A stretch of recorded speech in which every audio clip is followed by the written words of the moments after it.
Wait for it. Wait for it, and we're live. Hey, all you crazy sci-fi and fantasy fans. It's time for your daily dose of shenanigans over here at the Blasters and Blades podcast. Just a couple of nerdy veterans, a stabby chaos coordinator, and one chief shenanigator geeking out over our science fiction passions and fantastical fantasies.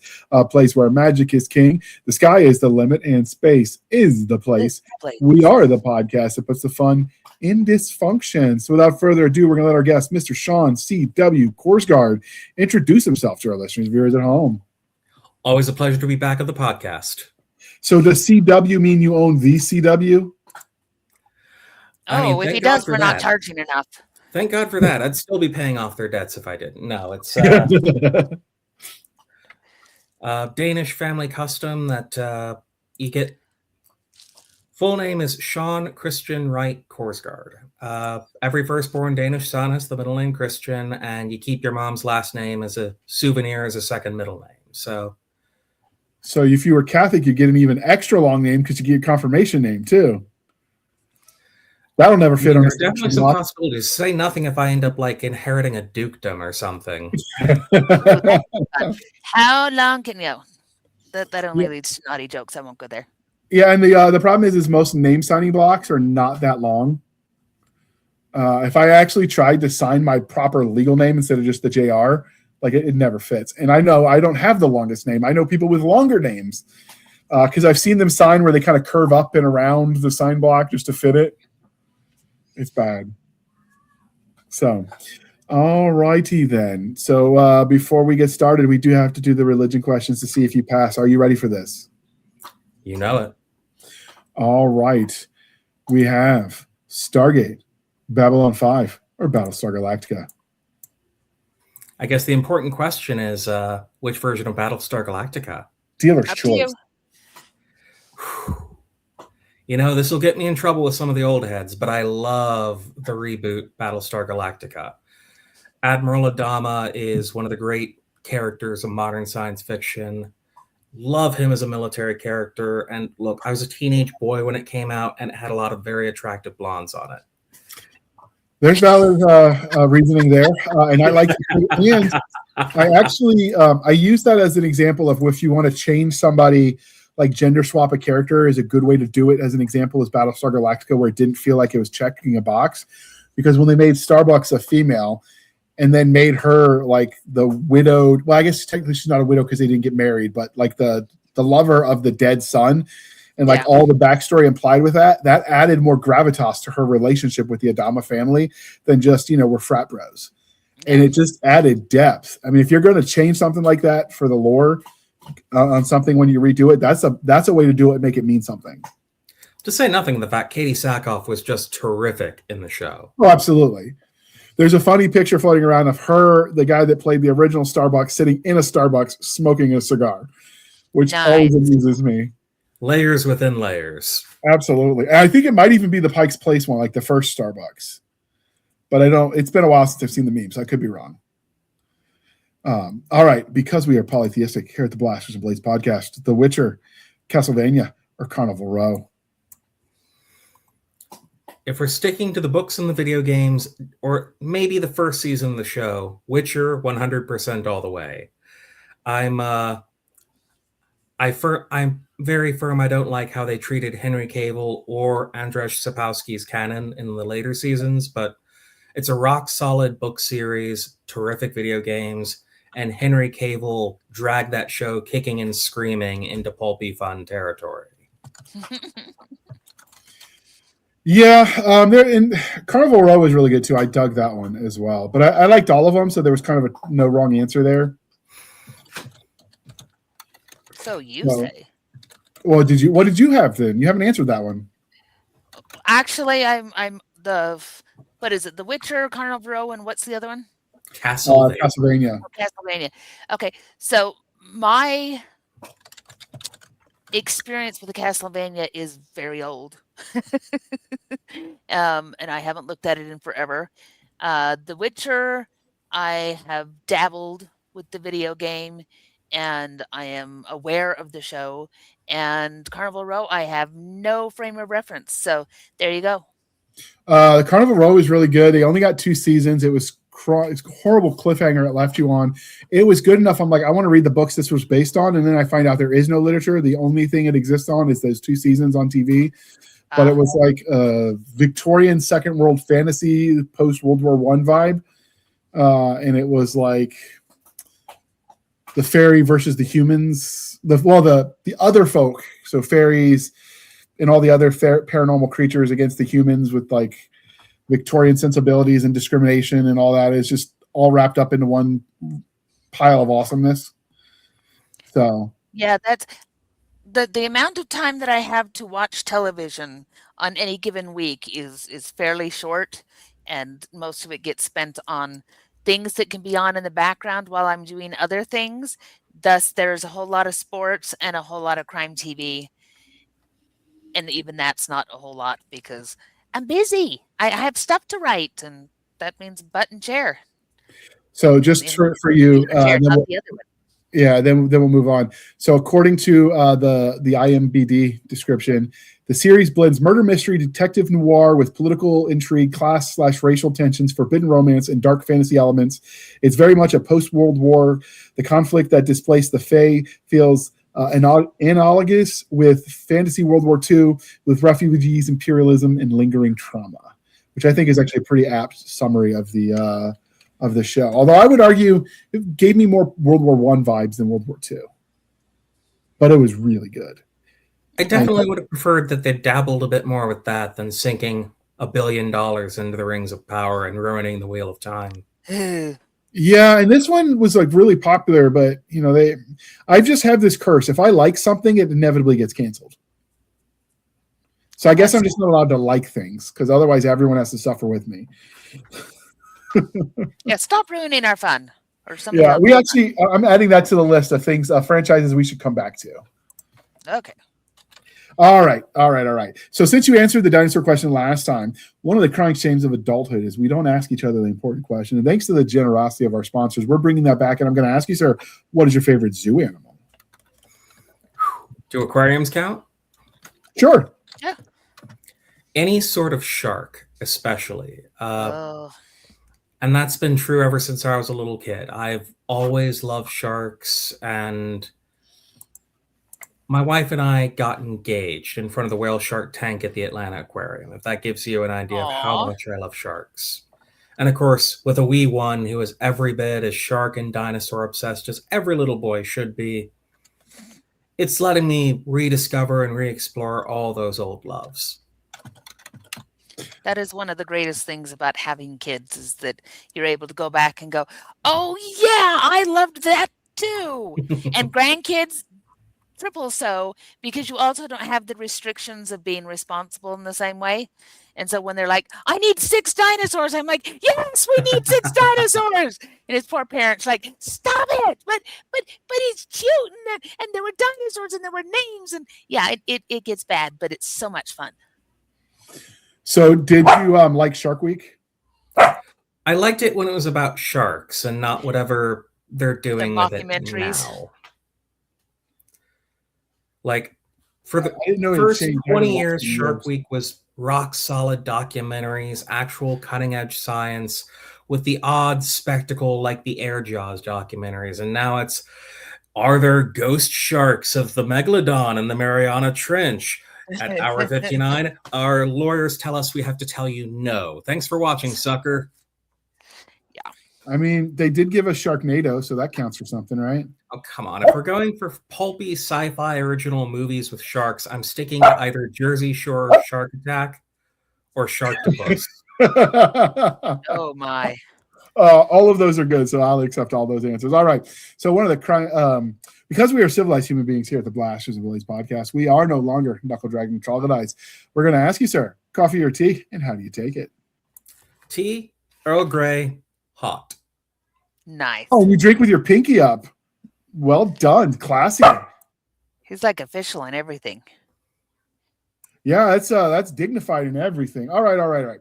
So obviously, like you write your own stuff, you manage because we're going to talk about the magazine that you manage. You work in publishing as editor, but before you were the person working in the industry of books on both ends of the pen, you were obviously into all the cool things. So how did you get into your love of speculative fiction? How much time do we have? Because that is a long and interesting journey. I mean, we have until she runs out of yarn at a minimum. Fair enough. Oh, no, in that case, we would never get off the show. So,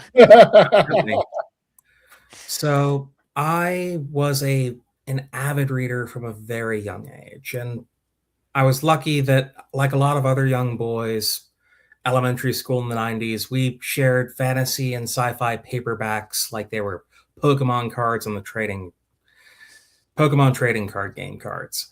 That's how I first discovered Orson Scott Card in the Ender series, Tolkien and the Lord of the Rings and the Hobbit, Thomas Covenant the Unbeliever, which I should not have been reading in elementary school. No, you should not. It's a magnificent series, but I'm glad nobody in my 4th grade class understood what was happening in that first book, because hoo boy, our teachers would have crucified us. And later on, I lived with my grandmother in Terre Haute, Indiana. She is, or was till she retired, a college English professor who drills literacy into pretty much anyone she meets with the efficiency of a drill sergeant. Nice. And there was a used bookstore about a mile from her house, and it also sold video games, pretty much all the kind of stuff any nerd growing up as a teenager wants. And she had a deal. She'd send me on my bike with a $20 bill, come back with all the paperbacks you can for 10, spend the other half on whatever you want. And that was where I discovered pretty much my baptism by fire of the depths of genre literature. Alvin Maker by Orson Scott Card, which gave me a lifelong love of the alternate history genre.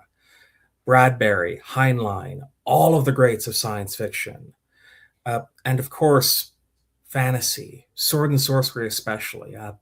A contender for the best dollar I ever spent is one of the 1970s Conan paperbacks, the one by with the introduction by Karl Edward Wagner. Nice. With the unforgettable cover. And I read it in a night and I had to run. I must have spent every dollar I could. Michael Moorcock, Fritz Leiber, pretty much anything with a guy on the sword on the cover. People like me are the reason Clonans were a financial boon to the industry for so many years. And I rediscovered a lot of that love during COVID. Ironically, I took a writing course from an author by the name of Howard Andrew Jones during the shutdown. That would turn out to be an important connection later when I worked for Bain, and I'd later find out he lived in Terre Haute at the same time I did. Some of those paperbacks I bought from that used bookstore, reasonable chance a couple of them were his. It just goes to show that there's a circle within the industry. But I've been very lucky in my time to get to know authors, receive proper education from some of its older hands and mentors. I learned editing from Toni Weisskopf. She's amazing. She is. And watching her work with a pen is like watching a brain surgeon with a knife. You can learn more from just casual conversations with some of the people in this field than you can from entire college courses. And I know I've still got a lot to learn, but I've been very lucky to pick up what I have. Okay, so you mentioned in your bio that you served in the military. Do you feel like your time in the Army also colors how you tell stories in addition to the people you've worked with and the stories you've read? I think it colors everything. As anyone who has served in the military knows, you never really put down that pack completely. You never really forget what it's like to serve. And especially if have you had a chance to poke around the first issue of Battleborn yet? You gave it to me for the reviews, and I have just recently sent it to my e-reader because I need a bigger screen, but I went out and bought a tablet so I can read the ebooks, because unfortunately a lot of the books I want to read are just not out in audio right now. So well, that is one good thing. We are going to have audiobooks of the first 3 issues. So awesome. Yeah, we're very excited. But to answer your question though, just looking at the magazine, I think you'll get a feel for that very proud military flavor and tradition. Our magazine's mascot is literally an NCO smoking a cigar in fatigues called the Commander.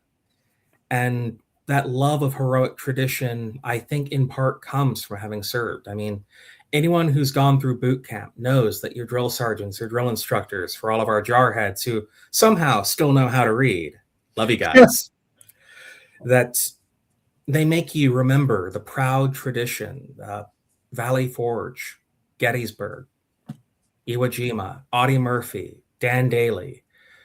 Recite them the way that priests would make you learn stanzas and saints, and how important that is, that those stories and those memories and those people and that tradition helps you march that extra mile, do the hard things, save your friends, keep going that extra day. And without going too personal into it, I lost some friends while I was in the service and nearly died of pneumonia at one point. I don't even get a cool story of how I nearly died in the military. I got William Henry Harrisoned.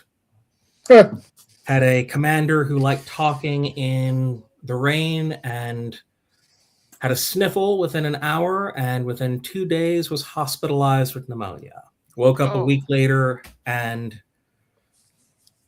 I got a box of books from Bain Books as a care package. They send them to military hospitals, and I turned to writing in part because of a lot of the grief and trauma from my service. And I've been very resolute that every step of my career since then, be it as a writer, an editor, a reporter, a father, a friend, I don't forget what it was like to have to wear that uniform and do the hard things. That I don't forget the friends who gave up more than I did. And I try to honor that in everything I do.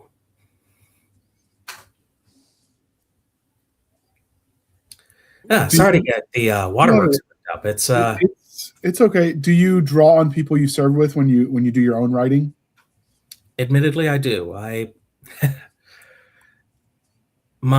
actually wrote a story that was an unpublished finalist for Writers of the Future, and I'm still hoping it finds a home. It's a military science fiction story called Stop Loss, where the gimmick is in the far future, we're fighting aliens, and we figured out how to bring back people killed in combat and keep redeploying them again and again. Oh, rude. And the hero of the story is named after two of my best friends from the military. Crisimir Calvin, after Crisimir Quick and Calvin Cyprian. Love you guys. Hope you're watching. Okay. We obviously, like, you've talked about how that affects the way you engage with creating content. Do you feel like post Army you read fiction differently or engage with content, be it mediums like movies, games, books, any of that? Do you engage with that differently as well? Absolutely. It's an education and an elucidation all of its own. As anyone who served can also tell, pardon my American, nothing ruins a movie quite as much as seeing bad unit tactics, bad weapons, stupid uniforms in the multitude of media that couldn't be bothered just to have some veteran on set saying, that uniform is more fucked up than a football bat. Square yourself away. That gun would not be used in this war. I could forgive some of the gun stuff because they're limited by what they have access to. Yes, but on the other hand, like one of my biggest pet peeves in any sort of military sci-fi movie is that one guy who's always shouting, I didn't sign up for this. Yes, you did. We got rid of the draft. Or I mean, but I deployed with someone who did say that. Like, I only signed up for the college money. I'm like, well, you're earning it now. That's different. Say it that way. That's a holdover of tropes from when people were making Vietnam movies, and Hollywood just never readjusted to the modern warfare. But military goes through eras, so I don't know that early GWOT would be the same military as later GWOT as versus the Cold War versus any other. Like, there are subcultures within eras within the military that have their own distinct flavor, and so I think it's not just that you served; it's when and where that's going to flavor that in. And so agree. maybe for when that person served, if they wrote that, that worked. I would agree, and that's at least one of the other things that's been very as grim and depressing as coming up on 25 years of continuous brushfire wars has been. We've been very lucky that I am far from alone being the only one who hung up their uniform and picked up a pen. And we have a wonderful cadre of authors who come from the prior service, editors and publishers and everyone too. And they draw such a rich background of experience and let that shape their work. And I mean, you read military science fiction and you've probably seen you had that transition from the military sci-fi written for people fighting the global war on terror to the military science fiction written by people who fought the global war on terror. And that shift in characters, tactics, the presentation of leadership, the sort of enemies they fight, the different lingering traumas of the war and how they explore that through their fiction. And one of the things I do love about running a couple magazines is that I do get to seek out those veterans who are trying to put out work. Or I publish Sword and Sorcery, and I do think a tremendous part of its revival and the energy behind it is that it pulls on that military tradition and for both of its readership and its writership. And I'm proud to say that there are a number of up-and-coming veteran authors that will be featured in all 3 issues. Most recently, there was a poet.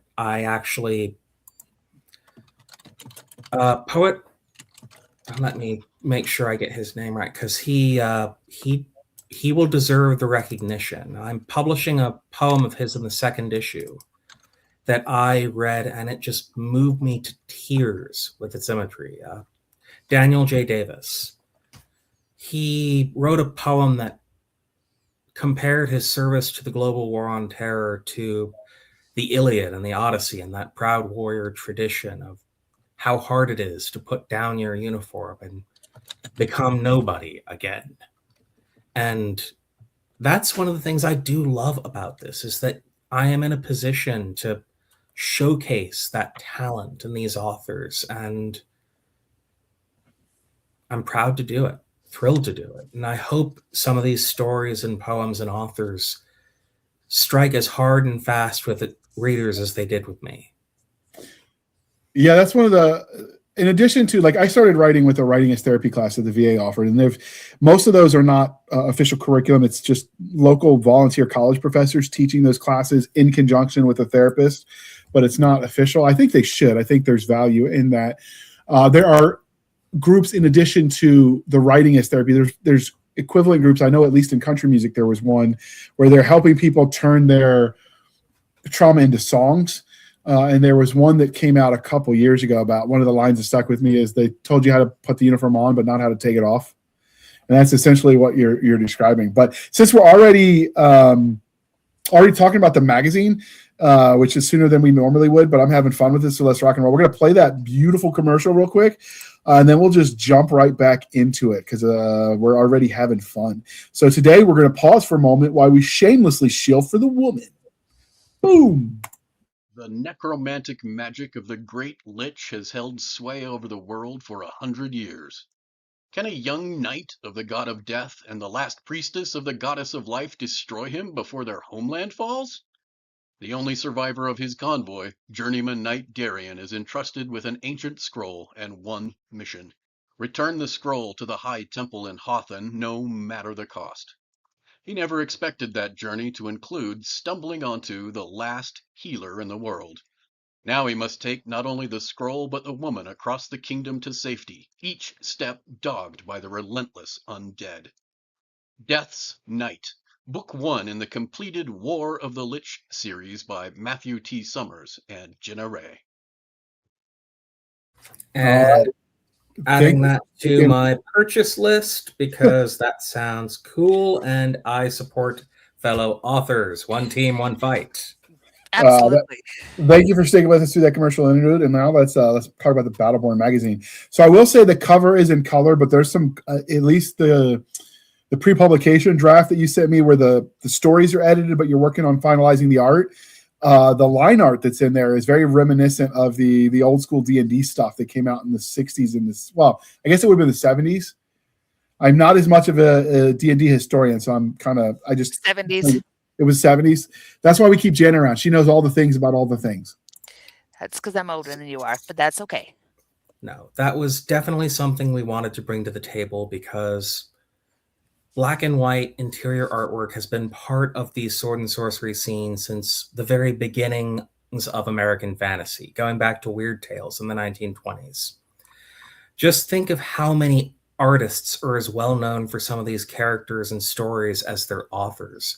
Frank Frazetta, Ken Kelly, San Julian, an entire generation of artists inspiring people as much as the authors to read, pick up these stories, pump iron, throw a fist, rock out. And it's one of those tragedies that cross-pollination withered in the 90s and 2000s. And you don't get the next Frank Frazetta or San Julian if you don't support artists like that. And there's just something stirring and inspiring about some of the art. And on top of the artwork itself, getting to see the way the authors react. One of the authors we commissioned, and I've shown you his artwork.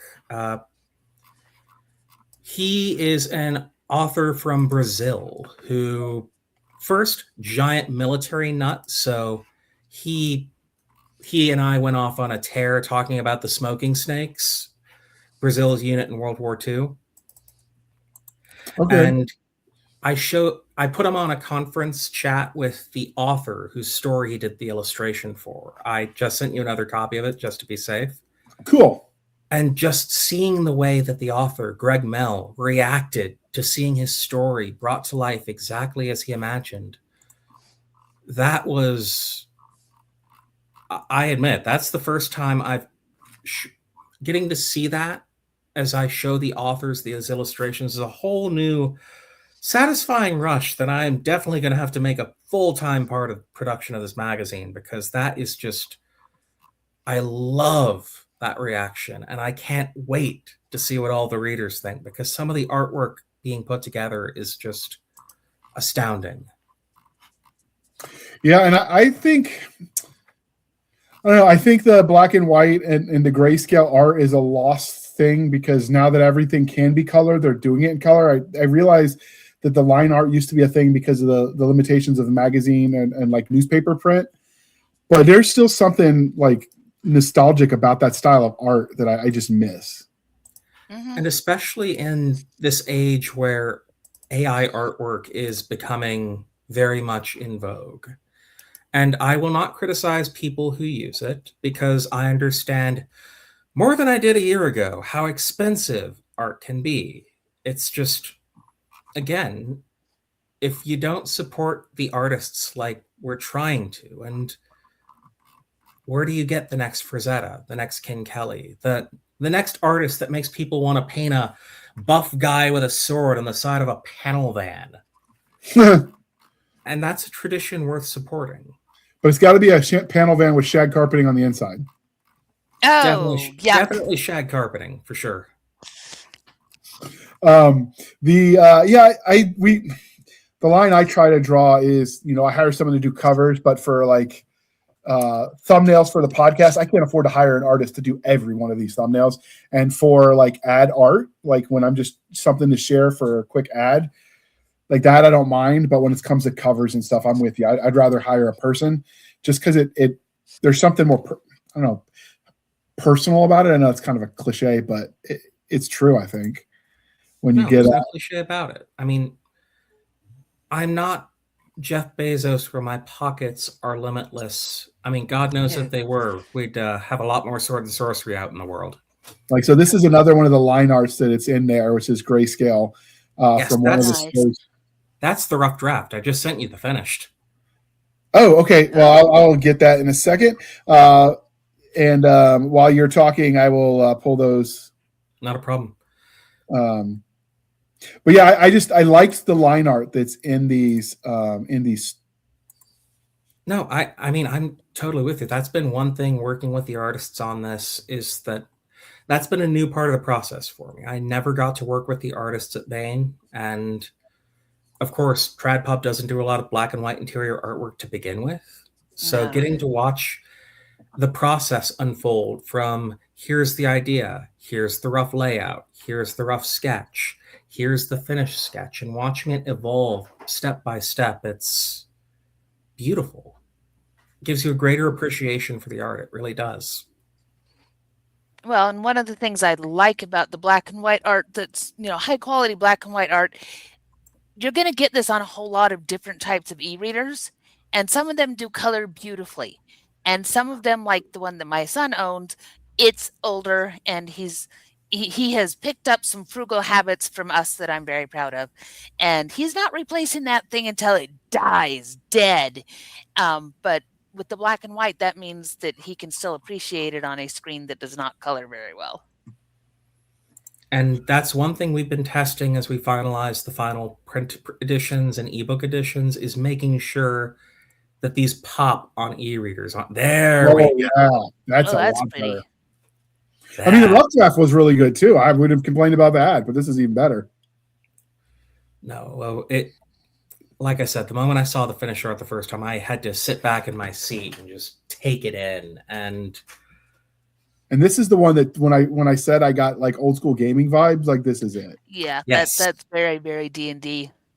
Sword and sorcery feel. This one reminds me of like a Conan type story just because of the ambiance with the enemy. This one feels like I should have some dice on the table and, inevitably roll all ones. I mean, that comes with the territory. One of the things that people always forget is that D&D was spawned by sword and sorcery. And but briefly before I forget, that illustration you have now is being paired with Temple of the River King by Lee Patton, one of his Israk the Deathless stories. And Lee is also a military veteran. The other illustration is for Jaguar's Children by Greg Mell, the first in what I hope will be several Soramos stories from him and this Greco-Mesoamerican fantasy setting of his that's just awesome to explore. But D&D and tabletop as we know it, especially fantasy tabletop, there's a reason that we have Appendix N, the literal reading guide that was in the back of every player's manual for the first edition. Hey. That the first few modules were literal adaptations of Tower of the Elephant or various Fafnir and the Grey Mouse adventures. It's the beating heart, especially of AD&D and second edition and first edition. And I think part of the sluggishness we see with many modern D&D and tabletop campaigns is that you're trying to force an epic fantasy or romantasy or different kind of fantasy engine into a car that was built for sword and sorcery. You can knock out a campaign based on Tower of the Elephant in an evening. Meanwhile, you can, our historical articles. Those are going to be fun. But I just wanted you to get an example of the layout with the historical article. And because you're here, I figured you wouldn't care. I didn't want to share anyone else's because obviously, but I mean, like the layout definitely has that old school newspaper vibe as well, which I really kind of like, which, given your journalism background, I guess that kind of makes sense. It was. And Jake Calta, who is doing a lot of our layouts and design work for the magazine, he is very passionate about that old school turn of the century pulp feel, the magazines, the newspapers, and his eye for some of the layout stuff has been very, very exciting. Yeah, I really like the like I said, I've liked what I've seen, and even the e-arc that I have, which was like the first version of the rough draft where there are pages skipped because stuff happens in formatting. I still liked what you guys were doing because you could still see it there, like with the layout, like the traditional magazine, 2 columns. So if you're opening a magazine, it'd be 2, and so 4 total per open magazine. I really like the vibe. Thank you. And one of the reasons we have those blank spaces in the eArcs is art licensing. You can't include a lot of the artwork in eArcs without it being a license issue. So the eArcs look a little naked, and if I'm being honest, it'll give all the people who are given these preview copies a reason to pick up the full thing. Ah, there you go. That's something I've never heard about with the eArc. And anyway, that's interesting. The things you learn when you're on the back end of the business side of things. Apparently, when you're colorblind, though, no one trusts you to make art decisions. So I don't have those problems. I just we don't let JR make any of those decisions. So what made you decide? So we did an Indiegogo about the Battleborn when it was still funding, and it was just a little bit about sword and sorcery and sword and sandal, and what you were hoping to do with the magazine, but we didn't cover this then, so we're not like retreading territory. What made you lean into this being specifically sword and sorcery? Because you could have gone generic speculative fiction and had a broader range of things you could have done with like sci-fi and all kinds of space marines and all that. You limited yourself to a very specific type of fantasy. And what made you decide to go narrow like that?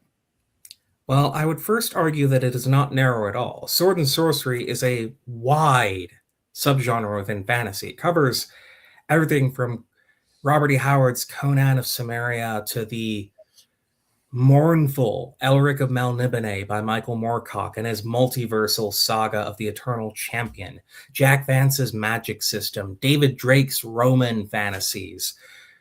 It's a much more broad genre than many people give it credit for, and showing off that flexibility, that range, and the depths that genre can achieve has been a tremendous part of the new wave of sword and sorcery we're seeing. And a huge part of why specifically, beyond my own love of the subgenre, was I was very lucky while at Bain to have acquired a novel by Howard Andrew Jones for the company, Lord of a Shattered Land.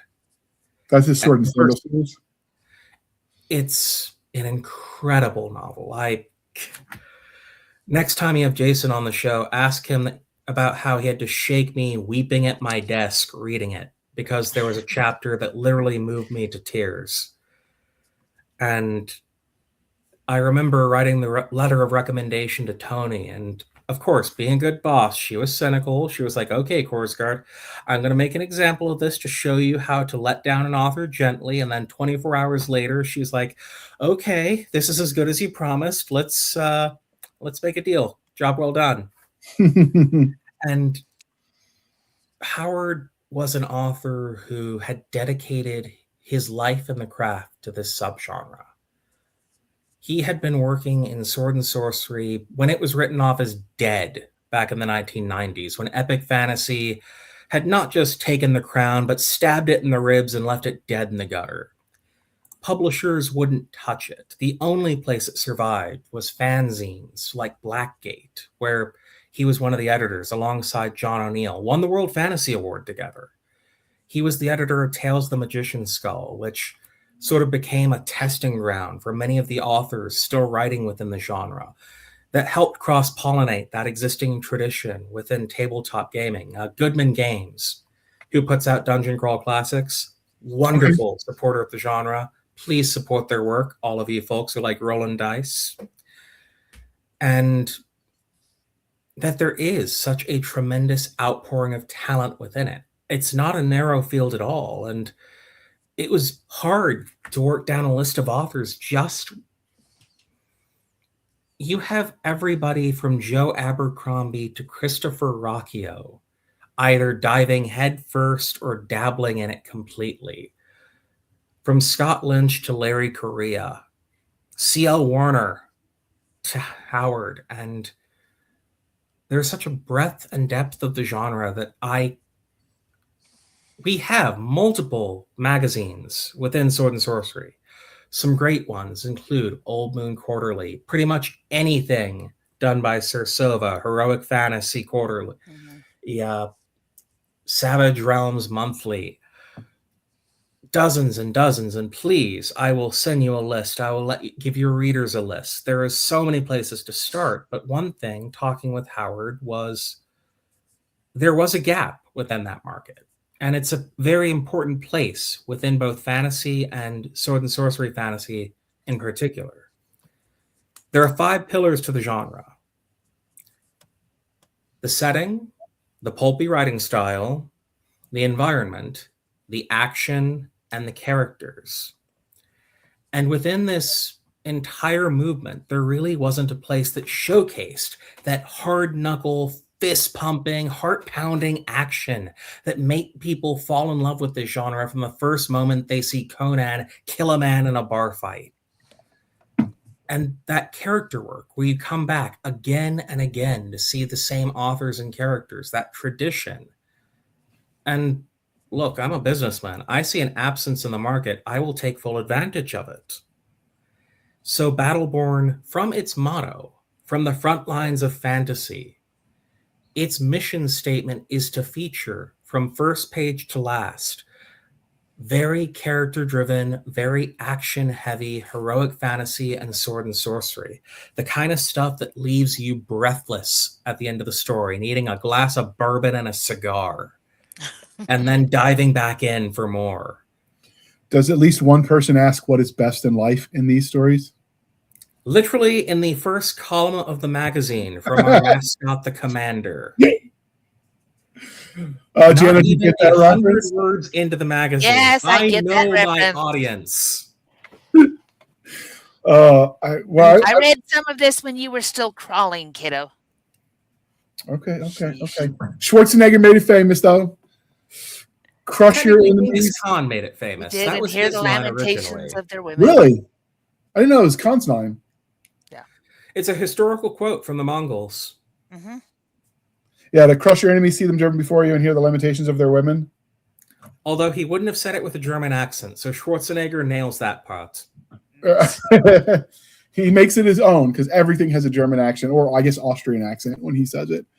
Arnoldese, let's be real. Yeah, I mean, Arnold. It's its own version. Schwarzenegger, the guy that played Captain Kirk, I'm drawing a name on his blank on his name. Shatner? Shatner, like he those are some actors that they play themselves as the character, and then they just fit it into the whatever the plot calls for. Schwarzenegger is one of those. He's the same in every role. He's a very skilled actor. You just can't tell through the thick Austrian accent. But he has such charisma and screen presence and sheer force of will that he almost takes over any movie he's in. That's a talent in and of itself. So when you say, so the tagline for this is from the front lines of fantasy. So is it going to be militaristic themes or just action oriented? Because you can have action scenes in a fantasy setting without there being a military per se. Definitely the latter, although I will admit we've given our magazine a sort of quasi-military / soldiers of fortune tongue-in-cheek flavor to it. Sort of like, have you ever picked up a copy of 2000 AD? No. Oh, it's a great British science fiction magazine, but the entire magazine is supposedly battle plans from an alien warlord named Thrag the Mighty. Yep. But that's the magazine that publishes Judge Dredd. Oh, okay. I know that sounded familiar. Terrific magazine. Or one of the inspirations was working with Howard. Tales of the Magician's Skull. Great magazine. Seek out the issues. Cullen Bunn, the famous comic book guy. He is the new editor. I'm very excited to see what he's doing with it, not just because he's publishing one of my stories, but it certainly helps. Yeah, that doesn't hurt. Never hurts. I am not above bribery. Please buy my stories. But the mascot for that magazine was this 1,000-year-old sorcerer, the skull, who's raising sword and sorcery back from the dead.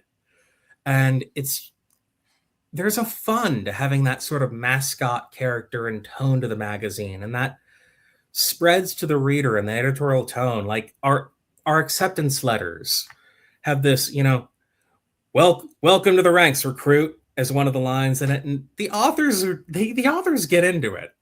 Like look at our masthead, where each of our staff members has an unofficial military title. It's fun, it's flavor, and yet we're also respectful about it. Every issue we have a historical article featuring true life military stories. Our first issue, it's about the Marines at Bellawood. Our second issue, we're having a full life retrospective of Audie Murphy, because a lot of people think his story ends with World War II. It does not. Some of his bravest work was here at home, fighting for veterans with PTSD. We want to share that story. And to some people, that could be the first time they've encountered some of these stories.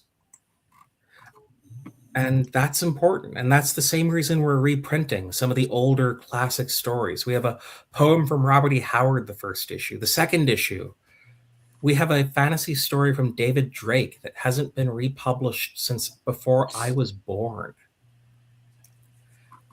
And Nice.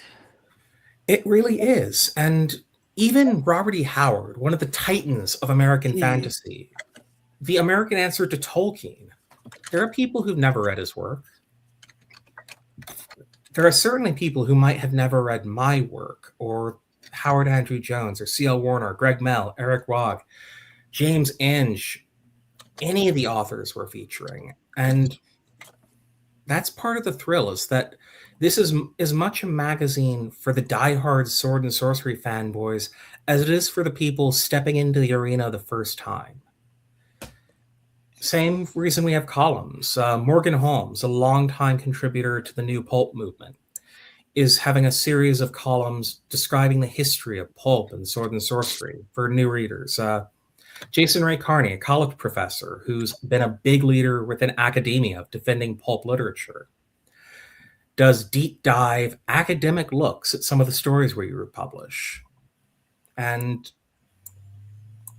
there's a lot to be thrilled about, a lot to think about, a lot to chew on, and enough to leave you hungry for more.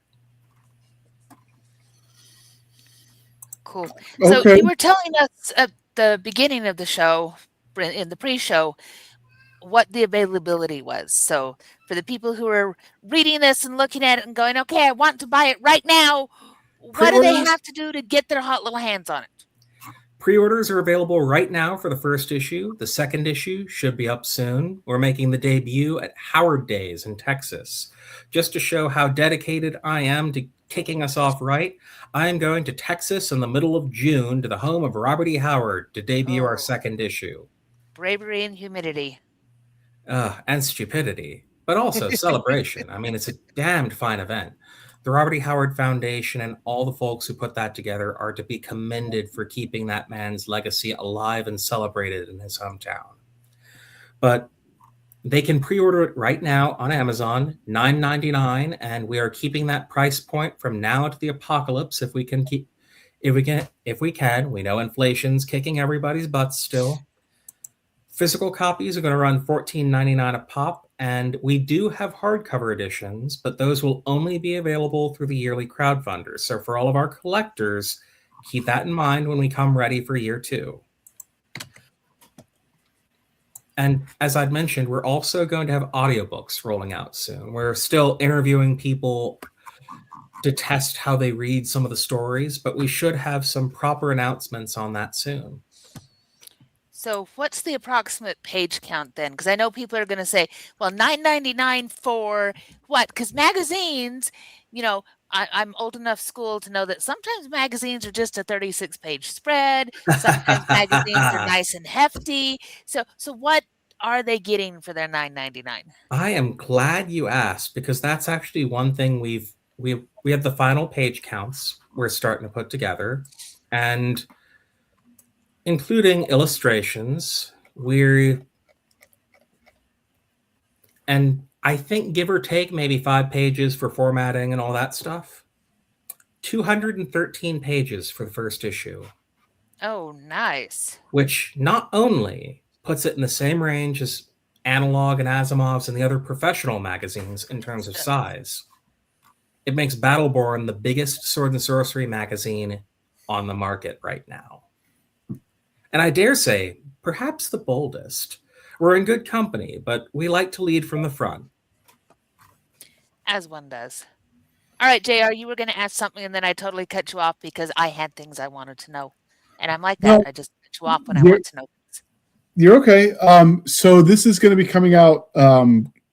Is it going to be quarterly? Is it going to be yearly? I know it's a lot of work to put this together, the way you're doing this, because it's the creative process is a lot different and slower to do something like this than, say, just newspaper articles where it's just got to be factual. It's pretty easy to write those. I've written some.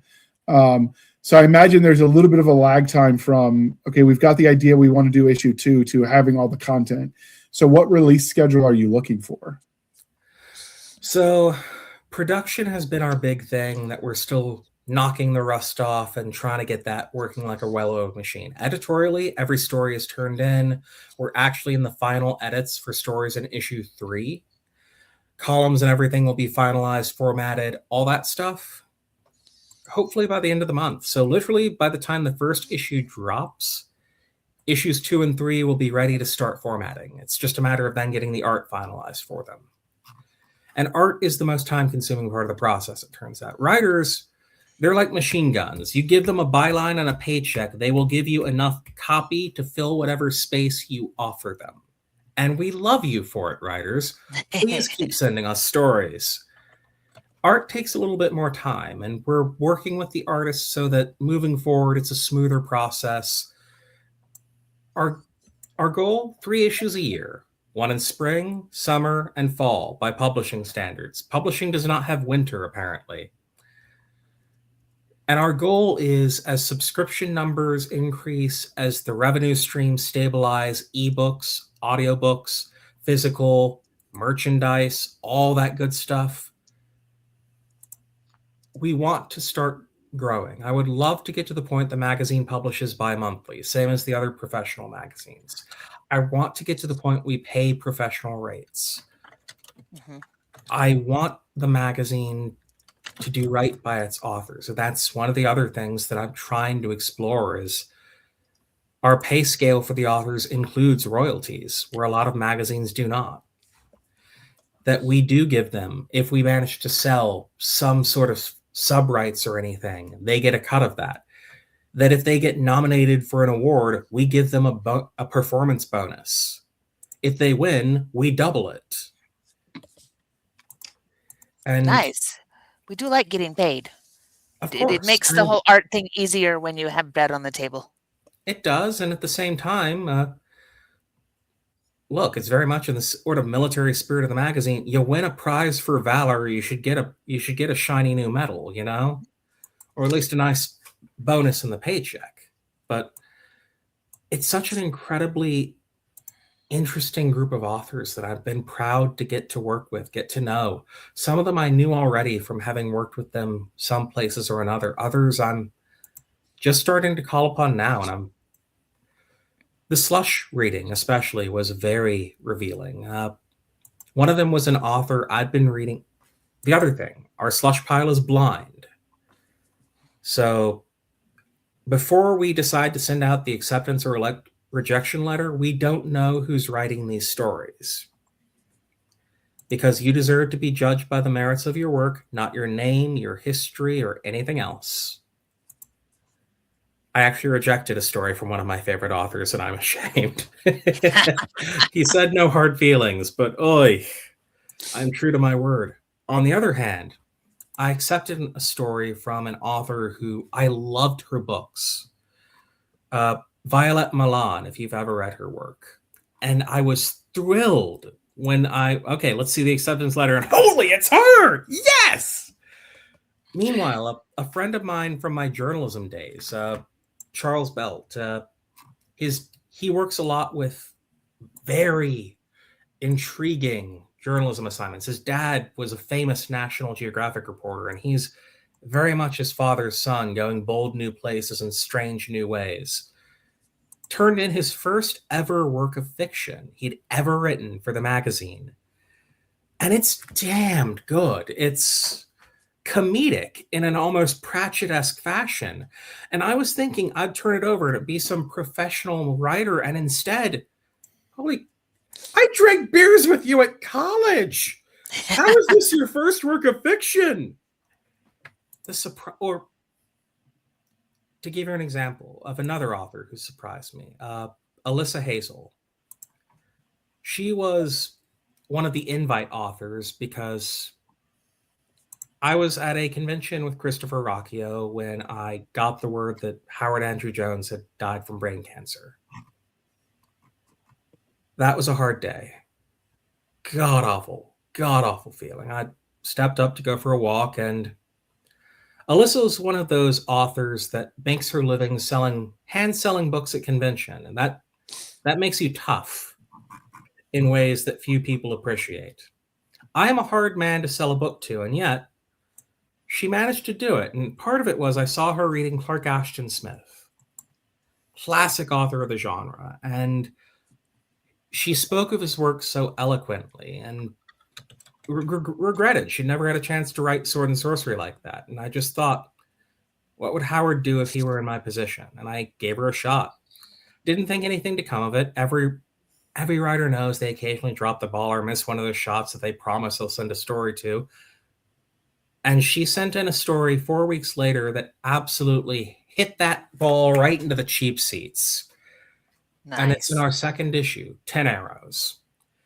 And it follows a young woman trying to save her village from a plague with a Mongolian death worm on her heels and just 10 arrows in the quiver.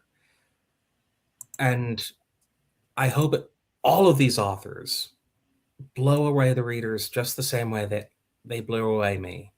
To say nothing that some of these guys also, to the newbies, we've got very, very blooded veterans too. I mean, C.L. Warner wrote for Warhammer. His Shintaro Oba stories are the sort of bloody samurai killing kaiju stories that anyone who loves two-fisted fantasy will fall in love with. Swashbuckling stories featuring a Spanish pirate from Robert Rhodes that just beg for a movie adaptation.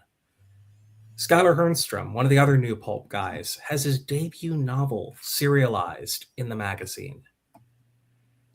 I couldn't be prouder to call many of these people my comrades, my colleagues, and my friends. And it's going to be a damn fine joy for a lot of people to discover and fall in love with them and their works as I have. So for this one, obviously it's saleable on Amazon, but given how you came up through TradPub, working for a while with at Bain as one of their acquisition editors, before you pivoted to come do this and other projects, I assume you're not going to go Amazon exclusive. So this will be available eventually everywhere else. Yes. We're starting with Amazon just because that's one of those things that also has hurt a lot of sword and sorcery magazines, even ones that are crowdfunding tens of thousands of dollars, is that they aren't available digitally or on Amazon in many cases. That's one of the things that hurt Tales of the Magician's Skull, is you could only buy it in PDF form or physical from the publisher's website.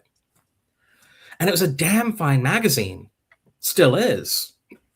But the fact that you couldn't buy it on Kindle, look, Amazon might be the 900-pound gorilla that everybody hopes doesn't squash us, but that doesn't mean you leave the giant pile of money in front of the gorilla. Yep. When it's there for the taking. You go where the readers are, and I hope to eventually get this distributed to bookstores, other websites, everywhere that I can. And a big part of that's also just one of the reasons we're structuring issue 1, 2, 3, and 4 is that we do want to go back to these older issues and do second printings, third printings, so that we can expand and grow. And you won't miss out on these just because you didn't grab it off the newsstands.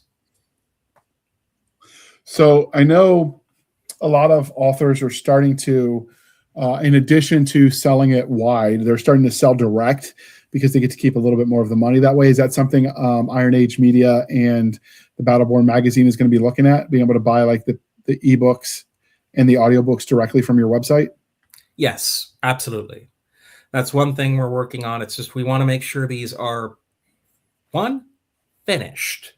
Oh, absolutely. Especially the first two. Once we get those two in the can, available to buy, people happy, reading them, reviewing them, all that good stuff, we can start going wide. We just want to actually make sure that, especially those first 2 issues, they're in people's hands and people love them. But we will have direct purchase from Iron Age Media, Anvil, Battleborn, pretty much anywhere we can manage. And so we've got some ambitious plans for where we might expand from here. Spoilers. Okay. So you have short stories and novellas. You have some history articles where you like talk about actual history, because some of that actual history is what inspired the fiction that we all love to read. And sometimes that can be fun. Like if you find a story that you like, then reading about what inspired it can be fun. I think that's, maybe that's just the history nerd in me, but in addition to the short stories, the novellas, and the history, what else is going to be in the poetry you mentioned? Poetry and as illustrations. I was going to ask, are you, because this was inspired by, or some of the early fantasy was, inspired the gaming stuff. Are you going to include game type stuff in there too? Or would that be just too much? We're certainly open to it. We're very grateful to 2 game companies in particular for doing a lot to advise us and promote us during our crowdfunder. One is... That's why I asked, because I saw you guys co-marketing with them when this was on the Indiegogo. Yes. Goodman Games has been a tremendous partner and friend to a lot of the people at the magazine for years. Joseph Goodman and his crew there are true brothers in arms in the genre. And once again, one of those things that we're setting up once those first 2 are out is we want to have character sheets compatible with Dungeon Crawl Classics available on our website, so people can pick up a few sheets and roll dice with these characters, just the same way that many years ago you could with Dungeons and Dragons and Conan, and one that I hope to build on a little more is Troll Lord Games, who publishes Castles and Crusaders. Oh, Steve Chenault's good people. Oh, and they were relentless in promoting us, and I don't forget that. It's a gratitude that I intend to pay back every which way I can. But I am very open to working with any game developers on anything we can, just because that's one of those... It's another one of those relationships we let wither within publishing for far too long.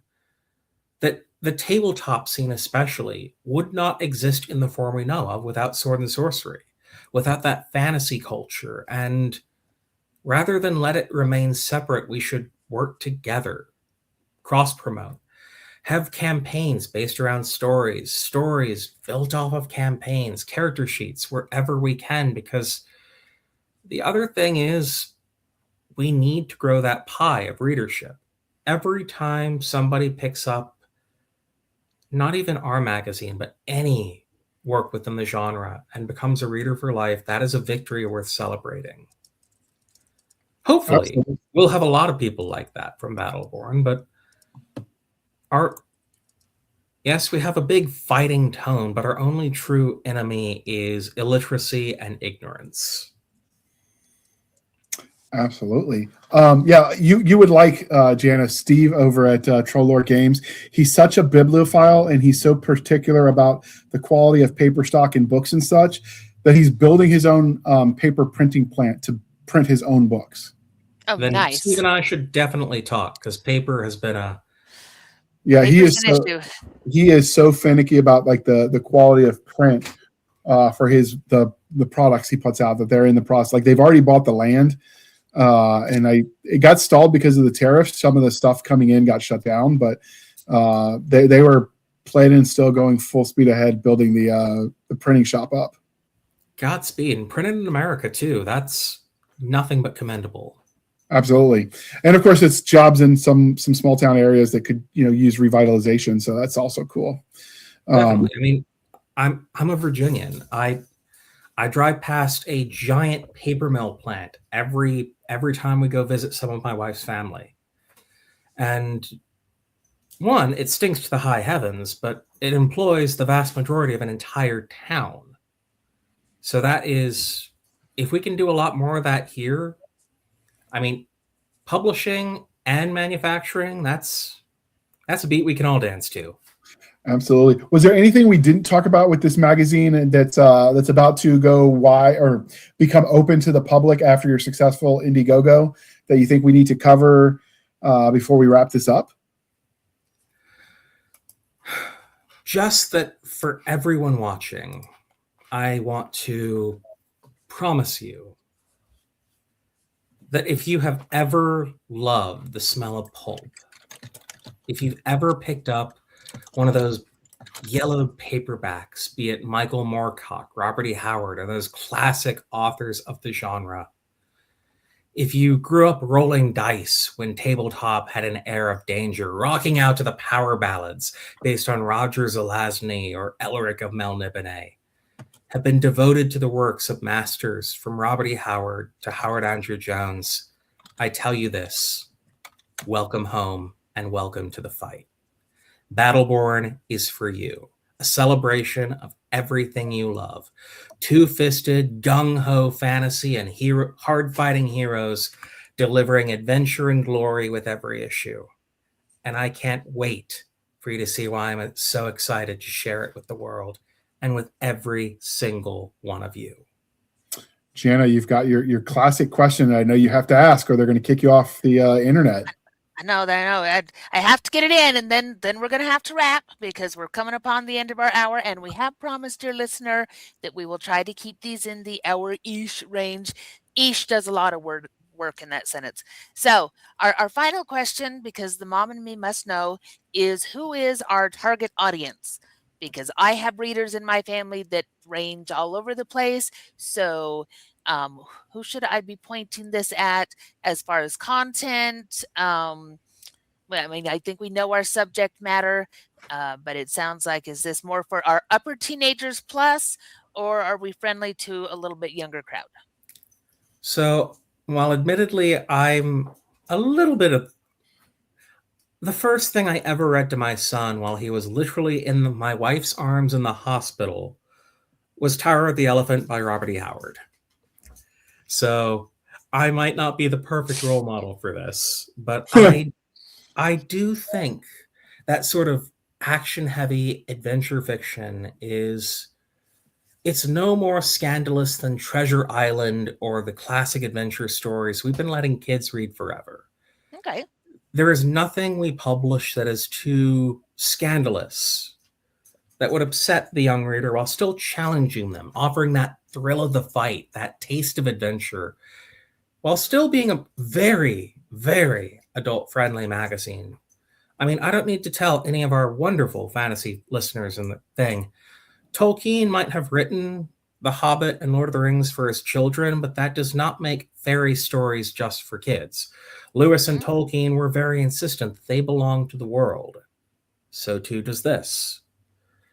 So whether you be 8 years old or 80, if the craving for adventure beats in your heart like a battle drum, Battleborn welcomes you as a brother in arms. Man or woman, young or old, newcomer to the genre, or blooded veteran. You are our brother. Come celebrate with us. So obviously, you've got established authors, so presumably some of their works might be in existing IPs they already own, so franchises with characters you might read in some of their other works. But one thing magazines back in the day, the literary magazines were known for was the serials, so that way, from episode to episode or issue to issue, you might get parts to a story. Is that something you guys are going to be doing? That's my last question for the night. Already are. Not only are we serializing the first novel by Skylar Hernstrom, but several of the authors that we have under contract, we're publishing additional stories featuring that character or an entire arc. For example, I also edit Anvil magazine for Iron Age Media. And we already have stories from Greg Mell and C.L. Warner and Stephen Shrewsbury set within their existing fantasy worlds we also feature in Battleborn. Likewise, Robert Rhodes, his Gabriela de Catar stories, those swashbucklers I mentioned, we're already contracting him to publish all 5 of them within the first 3 years of the magazine. So we are absolutely building the kinds of authors and characters you will come back to Battleborn again and again and again. and then fall in love with someone new and come back for them too. Okay. So as we bring this to a close, what are you reading? Because obviously we're all readers as well. Are you reading anything good at the moment in the genre of sword and sorcery that you would recommend? So, a lot. That's the nice thing. There's always something. And of course, fantasy itself. At the moment, I also review books for analog science fiction, in fact. And one of the books to bring me back to where I began within genre fiction, Orson Scott Card just published the final book in the Alvin Maker series. And I've been waiting for that beauty since I was 13 years old. A long time. I love Scott. I love you, brother. I've published some of your work before. I hope to do it again. It was a long wait. I was a child when book 6 came out. Now I'm a man grown, fought in the army, went to college, got married. I have kids. I work in publishing. I published Card. And it's in my hands now. And every editor, when they read a book, wants to feel how they felt when they fell in love with reading for the first time. It's what I felt reading Howard Andrew Jones' Hanavar books. I get a glimmer of that every time I read a good story for the magazine. And I feel it reading Master Alvin and its magic. It's part of the reason I love reading and working in publishing. I get to chase that feeling, that magic, every single day. Okay. No better living in the world. Well, this is the part, dear listener, where I remind you to please be kind and speak your mind on the reviewing platforms. Your reviews help the right readers find the right books or magazines. So do your part. It really does make a difference. You can review this not only on Amazon if you buy it there, but anywhere else where you're buying the book, you can review it there. You can even review it, I checked, on Indiegogo, which won't help this campaign, but if they do future campaigns for issues 2 through infinity, seeing reviews from satisfied clients from previous issues definitely helps sell later ones. So it still does help, even though the campaign is closed. And with that, go ahead. That is one thing. For our next crowdfunder, we're definitely going Kickstarter and backer kit. So that will hopefully calm a lot of people who are frustrated with Indiegogo. Believe me, you are not alone. Okay, that's good to know. But so with that, Sean, if they wanted to follow you or Iron Age Media, where might they do that? And we'll Battleborn Magazine has pages on Twitter and Facebook. I myself am under my own name on every relevant social network because I have nothing to hide and everything to talk about. And if you ever want to pick my brain about anything from sword and sorcery to the news of the world, please seek me out.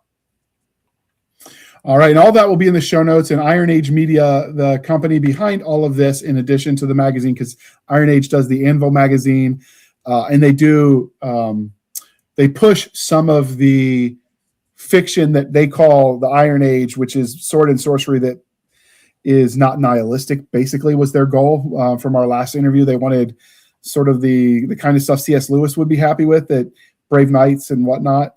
Or wait, was the Brave Knights quotes Tolkien? I don't know. I'll have to look that up later, but we don't have time tonight. But anyway, Iron Age Media has their own website, ironage.media. They're on Twitter, Instagram, and YouTube as well. That will be linked in the show notes. Speaking of show notes, we can be found on Linktree, linktr.ee, Linktree/Blasters and Blades Podcast. Again, Linktree/Blasters and Blades Podcast, where we link to all the things: the BitChute, the Rumble, the YouTube, the TikTok, the Twitter. We've got Spotify, our Discord, our Substack, our Blasters and Blades Facebook group and Facebook page. You can email us at blastersandbladespodcast@gmail.com. Again, blastersandbladespodcast@gmail.com for professional purposes only, people. Save the shenanigans from Adam Stabby Stab over there on the Instagram, the Twitter, and the email. We definitely got to get her back as proof of life. I promise Nick hasn't offed her yet. She's just doing mom things with a homeschooling kid. And apparently that's a busy thing. And so, they are alive, I promise. You can support the show by going to buymeacoffee.com/ author J.R. Handley. Again, buymeacoffee.com/author J.R. Handley. Be sure to put in the comment section this for the podcast, and I promise I will keep my co-hosts duly caffeinated. They will drink until we convince Jana that there are other beverages besides Diet Dr. Pepper. Never. You can have my Dr. Pepper when you pry it from my cold, dead fingers. Is that the line? Exactly. Have you found any new Dr. Pepper flavors today? Because I know they're always coming out with wacky stuff. No, I am sticking with my classic, my dirty Dr. Pepper with the lime and the coconut, and it's a lovely, lovely thing. It makes me happy.